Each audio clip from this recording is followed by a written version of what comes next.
ମନ୍ଦିର ପରି ସ୍ଥାନ, ଯେଉଁଠାରେ ପ୍ରତ୍ୟେକ ବ୍ୟକ୍ତି ସମାନତା ଆଶା କରନ୍ତି। କିନ୍ତୁ ସେହି ମନ୍ଦିର ପରି ଘରେ ମଧ୍ୟ ବେଳେବେଳେ ପକ୍ଷପାତର ସାୟା ଘେରିଯାଏ। ଗୋଟେ ଶାଶୁ, ଦୁଇଟି ବୋହୂ, ଦୁଇ ଭିନ୍ନ ମନ। ଗୋଟେ ବୋହୂ ପାଉଛି ତ ଭାବପୂର୍ଣ୍ଣ ପ୍ରେମ, ଅନ୍ୟ ବୋହୂଟି ପାଉଛି ଈର୍ଷା, ଅବହେଳା। କ'ଣ ଗୋଟେ ଶାଶୁ ସତରେ ମା କେବେ ହେଇପାରେନି? ମା'ର ସ୍ନେହ କେବେ ଦେଇପାରେନି? କିନ୍ତୁ ଜୀବନରେ ଏମିତି ଏକ ସମୟ ଆସେ, ସବୁ ସମ୍ପର୍କକୁ ପରିବର୍ତ୍ତନ କରିଦିଏ। ଆସନ୍ତୁ ଜାଣିବା ଆଜିର କାହାଣୀରେ। କାହାଣୀର ନାଁ ଦୁଇ ବୋହୂ, ଗୋଟେ ଶାଶୁର ପ୍ରେମ। ନମସ୍କାର, ସରସ୍ୱତୀ ଷ୍ଟୋରି କ୍ରିଏସନ୍ ଚ୍ୟାନେଲରେ ମୁଁ ସରସ୍ୱତୀ ଆପଣମାନଙ୍କୁ ସ୍ୱାଗତ କରୁଛି ଆଉ ଏକ ନୂଆ କାହାଣୀରେ।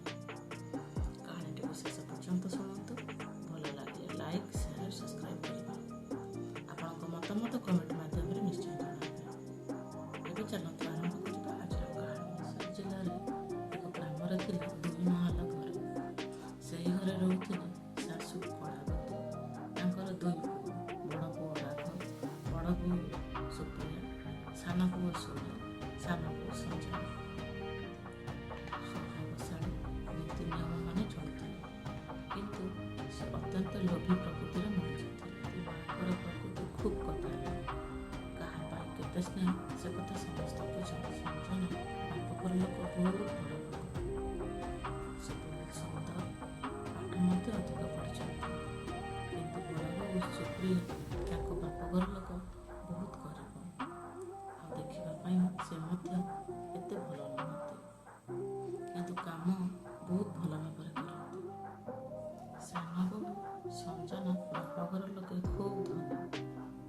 ସଞ୍ଜନା ଦେଖିବାକୁ ମଧ୍ୟ ବହୁତ ସୁନ୍ଦର, ପାଠ ମଧ୍ୟ ପଢ଼ିଛନ୍ତି। ସଞ୍ଜନା ଖାଇବାରେ, ପିନ୍ଧିବାରେ, ହସିବାରେ, ସବୁ କିଛି କାମରେ ପ୍ରଥମ।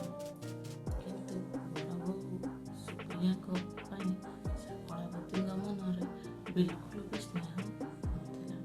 କାରଣ ବଡ଼ ବୋହୂ ସୁପ୍ରିୟା ତା ବାପଘର ଲୋକ ବହୁତ ଗରିବ। ସୁପ୍ରିୟା ଦେଖିବା ପାଇଁ ଏତେ ସୁନ୍ଦର ମଧ୍ୟ ନୁହେଁ। ସେଥିପାଇଁ କଳାବତୀ ବିଲକୁଲ ବି ବଡ଼ ବୋହୂ ସୁପ୍ରିୟାଙ୍କୁ ପସନ୍ଦ କରୁନଥିଲେ। ସୁପ୍ରିୟା କିଛି କାମ କଲେ କଳାବତୀ କୁହନ୍ତି, ହଁ କାମ କରିଛୁ, କିନ୍ତୁ ମୁଁ ସଞ୍ଜନା ପରିକା ନୁହେଁ। ଏହିସବୁ କାରଣରୁ ବଡ଼ ବୋହୂ ସୁପ୍ରିୟା ବହୁତ କାନ୍ଦୁଥିଲେ। ବଡ଼ ପୁଅ ରାଘବ ଏସବୁ ଦେଖିଲେ ମଧ୍ୟ ସେମାନେ କିଛି କହୁନଥିଲେ। ସକାଳକୁ ନେଇ ରାତି ଯାଏ ଘରର କାମ କରୁଥାଏ ସୁପ୍ରିୟା, କିନ୍ତୁ କେବେ କାହାକୁ କିଛି କୁହେନି। ଗୋଟେ ଦିନ ସକାଳର ଖାଇବା ବନାଉଥିଲେ ସୁପ୍ରିୟା। ସକାଳ ଖାଇବାରେ ଥିଲା ରୁଟି। ରୁଟି ବନେଇବା ସମୟରେ କଳାବତୀ ବାହାରୁ ଆସି କହିଲେ, ସୁପ୍ରିୟା, ରୁଟିଟା କେମିତିକା ବନେଇଛୁ? ଗୋଟେ ପାଖ ପତଳା, ଗୋଟେ ପାଖ ମୋଟା, କୋଉ ପାଖ ସିଝିଛି ତ କୋଉ ପାଖ ସିଝିନି। ଏମିତିକା ରୁଟି କିଏ ଖାଏ? ଯଦି ଏଇ ରୁଟିଟି ମୋ ସାନ ବୋହୂ ସଞ୍ଜନା ବନେଇଥାନ୍ତା, ଦେଖିଥାନ୍ତୁ କେମିତିକା ପତଳା ଗୋଲ ଗୋଲ କରି ବନେଇଥାନ୍ତା। ଶାଶୁଙ୍କର ଏପରି କଥା ଶୁଣି କିଛି କହିଲେନି। ମନେ ମନେ ଭାବିଲେ, କେତେ ଚେଷ୍ଟା କଲେ ବି ମୋ କାମରେ ଶାଶୁଙ୍କର ପ୍ରଶଂସା କେବେ ଆସିବନି। ସକାଳ 9ଟା ବେଳେ ସଞ୍ଜନା ହସି ହସି ରୋଷେଇ ଘରକୁ ଆସିଲେ। କହିଲେ, ମା, ଆଜି ପାଳଙ୍ଗ ଶାଗର ପକୋଡ଼ା ବନେଇବି। ଏ କଥା ଶୁଣି କଳାବତୀଙ୍କ ମୁହଁରେ ହସ ଫୁଟି ପଡ଼ିଲା। କହିଲେ, ବାଃ ସଞ୍ଜନା, ତୋ ହାତର ପକୋଡ଼ା ମୁଁ ପେଟ ପୂରା ଭରି ଖାଇବି। ଏମିତି କଥା ଶୁଣି ସୁପ୍ରିୟା କାନ୍ଦି ପକାଇଲେ। ମନରେ ଭାବିଲେ, ମା ସଞ୍ଜନାକୁ ଏତେ ଭଲ ପାଉଛନ୍ତି, କିନ୍ତୁ ମୋତେ କ'ଣ ପାଇଁ ନୁହେଁ। ଚୁପଚାପ ଆଖିର ଲୁହକୁ ପୋଛି ଦେଇ ରୋଷେଇ ଘରୁ ବାହାରିଗଲେ। ସେହିଦିନ ସନ୍ଧ୍ୟାରେ କଳାବତୀ ତାଙ୍କର ଜଣେ ପଡ଼ୋଶୀ ସାଙ୍ଗକୁ ନିମନ୍ତ୍ରଣ କରି ଡାକିଥିଲେ। ପଡ଼ୋଶୀ ସାଙ୍ଗ ଆସି ସନ୍ଧ୍ୟାରେ ପହଞ୍ଚିଗଲେ। କଳାବତୀ ତାଙ୍କ ସାଙ୍ଗକୁ ଦେଖି ବହୁତ ଖୁସି ହୋଇଗଲେ, ଆଉ ସ୍ୱାଗତ କରି ଘର ଭିତରକୁ ନେଇଗଲେ। କଳାବତୀ ମା ସମସ୍ତଙ୍କ ସହିତ ପରିଚୟ କରାଇଲେ, ଏ ମୋ ସାନ ବୋହୂ ସଞ୍ଜନା। ଘରର ବହୁତ ଯତ୍ନ ନିଏ, ସବୁକିଛି କାମ ଭଲ ଭାବରେ କରେ। ବଡ଼ ବୋହୂ ସୁପ୍ରିୟା ପାଇଁ କେବଳ ଏ ବଡ଼ ବୋହୂ, କହି ସାରିଦେଲେ। ସୁପ୍ରିୟା ମନ ବହୁତ କଷ୍ଟ ହେଲା। ମନରେ ଭାବିଲେ, ଏ ଘରରେ ମୁଁ କେବଳ ନାମକୁ ବୋହୂ, ମୋର ମୂଲ୍ୟ କିଛି ନାହିଁ।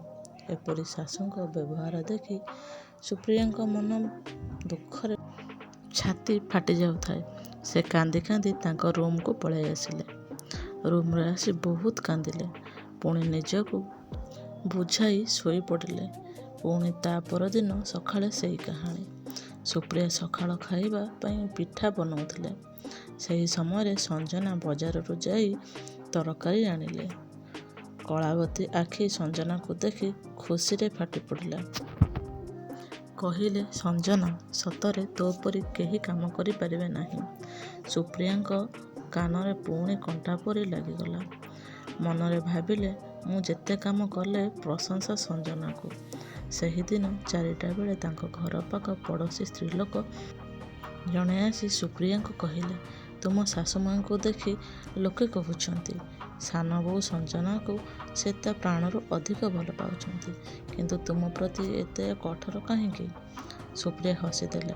କିନ୍ତୁ ମନରେ ଗଭୀର ଆଘାତ ଲାଗିଲା। ଶାଶୁମାଙ୍କର ଏପରି ଭେଦଭାବ ତାଙ୍କ ପ୍ରତି ଦେଖି ସୁପ୍ରିୟା ଅତ୍ୟନ୍ତ ଭାଙ୍ଗି ପଡ଼ିଲେଣି। କିଛି ଦିନ ପରେ ଘରେ ବଡ଼ ପୂଜା ହେବାକୁ ଥିଲା। କଳାବତୀ ମା ସବୁ କାମ ଦାୟିତ୍ୱ ସଞ୍ଜନାକୁ ଦେଇଦେଲେ। ସୁପ୍ରିୟା, ତୁମେ ବାହାର ଅତିଥିମାନେ ଆସିଲେ ଚା ନାସ୍ତା ଦେବ। ସୁପ୍ରିୟା ମନରେ ଭାବିଲେ, ଘରର ମୁଖ୍ୟ କାମ ସବୁ ସଞ୍ଜନା। ମୋତେ କେବଳ ଗୋଟେ ଜଗୁଆଳି ପରି କାମ ଦେଲେ। ଏମିତି ଭାବି ମନ କଥା ମନରେ ରଖିଲେ। ସେହିଦିନ ରାତିରେ ସୁପ୍ରିୟା ନିଜ ସହିତ ଏକ ପ୍ରତିଜ୍ଞା କଲେ, ମୁଁ କାହାକୁ ଦୋଷ ଦେବି ନାହିଁ। ମୁଁ ନିଜ କାମ ଏମିତି ପରିବର୍ତ୍ତନ ଆଣିବି ଯେ ଗୋଟେ ଦିନ ଶାଶୁମାଙ୍କୁ ବାଧ୍ୟ ହୋଇଯିବେ ମୋର ପ୍ରଶଂସା କରିବାକୁ। ଏକଥାକୁ ମନରେ ଭାବି ହସି ହସି ପରଦିନକୁ ପୁଣି ଘର କାମରେ ଲାଗିଗଲେ। ଯେଉଁଦିନ ପୂଜା ହେବ ସେହିଦିନ ଘରେ ସକାଳୁ ସମସ୍ତଙ୍କର ଉତ୍ସାହ। ସବୁଜ ପତ୍ର, ଫୁଲର ସୁଗନ୍ଧ, ମିଠା ପିଠାପଣାରେ ଘର ପୂରି ଉଠୁଥିଲା। କଳାବତୀ ମା ପୂଜାର ସଜାସଜିରେ ବ୍ୟସ୍ତ। ସଞ୍ଜନା ସବୁ ବ୍ୟବସ୍ଥା ଦେଖୁଥିଲେ। ସୁପ୍ରିୟା ଗୋଟେ ପଟେ ଠିଆ ହୋଇ ଚା ନାସ୍ତା ଅତିଥିମାନଙ୍କୁ ଦେଉଥିଲେ। ଅଚାନକ ଏକ ଅସୁବିଧା ହୋଇପଡ଼ିଲା। ଦିନ 10ଟା ବେଳକୁ ସଞ୍ଜନାଙ୍କର ମୁଣ୍ଡ ଯନ୍ତ୍ରଣା ଓ ଦୁର୍ବଳ ହେବା ଆରମ୍ଭ ହୋଇଗଲା। ସଞ୍ଜନା ଗୋଟେ ପଟେ ବସିଲେ। କହିଲେ, ମା, ମୋର ମୁଣ୍ଡରେ ପ୍ରବଳ ଯନ୍ତ୍ରଣା ହେଉଛି। ମୋତେ ଲାଗୁଛି ମୁଁ ଆଉ କିଛି କରିପାରିବି ନାହିଁ। ଏକଥା ଶୁଣି କଳାବତୀ ଅତ୍ୟନ୍ତ ଘାବରେଇ ଗଲେ। କହିଲେ, ଆହା, ଏଣିକି କ'ଣ ହେବ?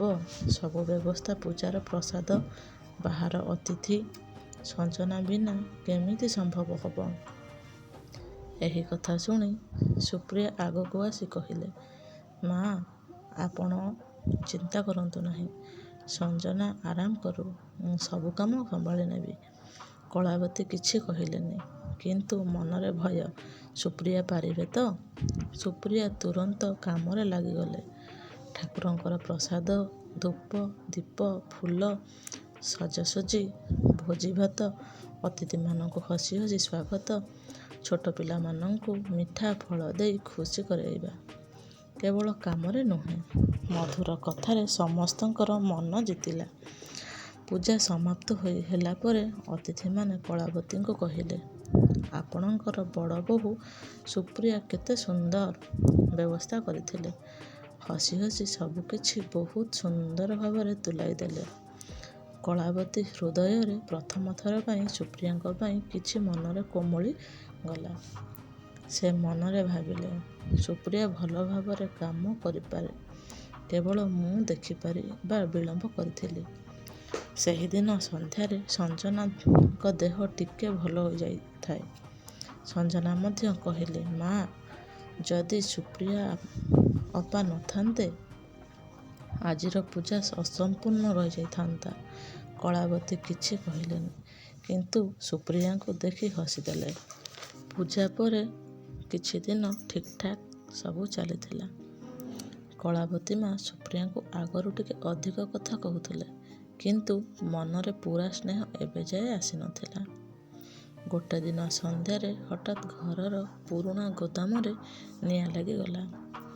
ନିଆଁରେ ଘର ହୁତ୍ ହୁତ୍ ହୋଇ ଜଳିବାକୁ ଲାଗିଲା। ଧୂଆଁରେ ଘର ଭର୍ତ୍ତି ହୋଇଯାଇଥାଏ। ପରିବାରରେ ହୋ ହଲ୍ଲା। କାରଣ ଗୋଦାମରେ ପୁରୁଣା କାଗଜପତ୍ର, ଗହଣା, ସିନ୍ଦୁକରେ ସବୁ ସେହି ଗୋଦାମରେ। ସେତେବେଳେ କଳାବତୀ ଓ ସଞ୍ଜନା ଘର ପୁଅମାନେ ବଜାରରୁ ଫେରୁଥିଲେ।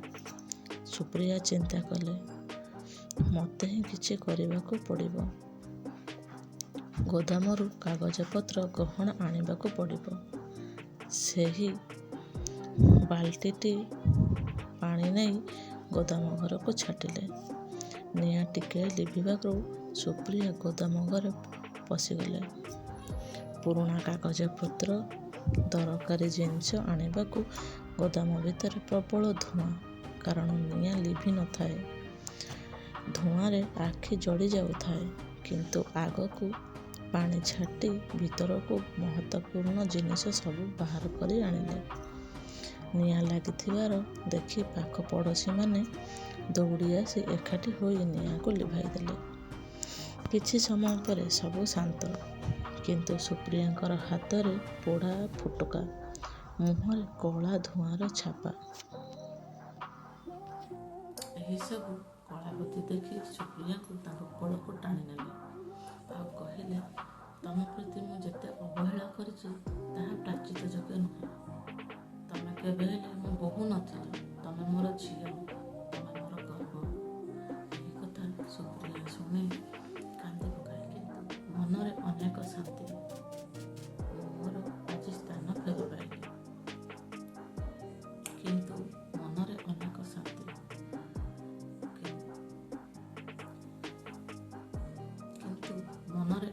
ଶାନ୍ତି। ଆଜି ମୁଁ ମୋର ସ୍ଥାନ ଫେରି ପାଇଲି। ସଞ୍ଜନା ହସି ହସି ପାଖକୁ ଆସିଲେ।